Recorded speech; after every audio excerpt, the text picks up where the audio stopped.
ఈ దేశ భవిష్యత్తు నిర్మాణానికి అవసరమైన ఫ్యాకల్టీస్ని కానీ అవసరమైన సబ్జెక్ట్స్ని కానీ మీరు స్లోగా అవి కనిపించకుండా కనుమరుగవుతున్నాయి.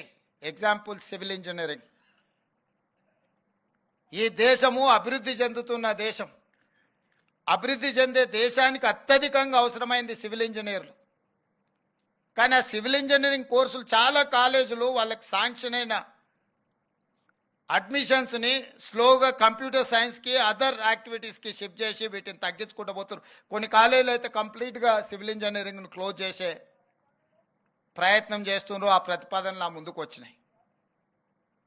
నా సూచన ఏంటంటే సివిల్, మెకానికల్ అండ్ ఎలక్ట్రికల్ ఇంజనీర్స్ని మ్యాండేట్గా మీ కాలేజీలలో నడపండి. లేకపోతే రేపు దేశము అత్యంత ప్రమాదాన్ని ఎదుర్కోబోతుంది. కేవలం ఉద్యోగాలను సృష్టించే సంస్థలుగా కాకుండా ప్రపంచానికి అవసరమైన మేధావితనాన్ని అందించే గొప్ప సంస్థలుగా మన ఇంజనీరింగ్ కాలేజీలు ఉండాలి.